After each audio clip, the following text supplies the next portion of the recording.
May alam akong kwento, kasaysayan ng Pilipinas.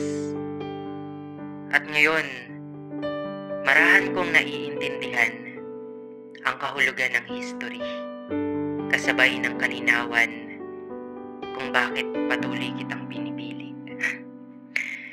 Sa panahon ng digmaan, may isang malalim na pagsumpa ang naiwan. Sa kanyang pag-alis dito sa ating bayan, nangako ng pagbabalik para ituloy pa ang laban. I shall return. At kung tutuusin, sa paglisan niya noong March 11, 1942, hindi na siya dapat bumalik dito. Pagkat ang kanyang misyon ay ganap ng kumpleto, na baka sa muling pagbabalik niya, mas lalong mawasak ang Maynila, na kung ipagpapatuloy niya ang gera, mas marami lang ang masisira. Totoo nga, pwede namang hindi na siya bumalik at ipagpatuloy na lang ang laban sa sarili niyang lupa.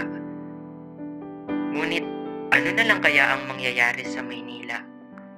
Ano kaya ang kalalabasan kung hindi niya ito nabigyan ng kalayaan? Posibleng ang kininito ng mga dayuhan. Pero kung bumalik naman siya, mas lalong masisira ang katedral. Hindi madali ang muling pagbuo at pag-iral, kagaya ng napakagandang Manila Bay, o di kaya mga plaza, luneta, o ang mismong kapital. Ang Manila ay simbolo ng pagsubok at pagmamahal. Napakaganda ng Maynila, walang katumbas ang halaga.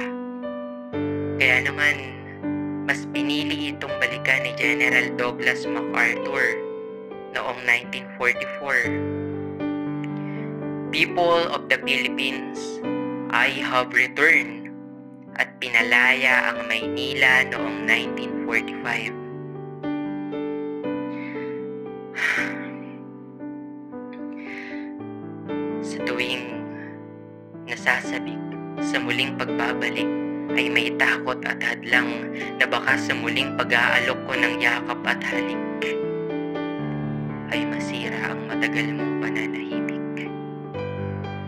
Ayoko nang may madurog ulit sa relasyon natin o may pagtangis ng luha at lahat ay dahil sa akin. Kaya marahang pipikit at magdadalawang isip kung hahakbang ba papalayo o papalapit. Ngunit sumisikip ang dibdib sa takot na makita ka na pinagmamay-arian ng iba at sa pagbagsak mo'y mahulog ka sa kanya. Kaya buong lakas at tapang muli kitang ipaglalaban, sa pagbabalik ay muling haharap sa bunga ng aking paglisan. Kay buong tapang kang sasamahan sa mabait at matamis na katotohanan, sa masaya o malungkot man na karanasan, ay parehas nating lalampasan ang bunga ng pagkakamali sa nakaraan.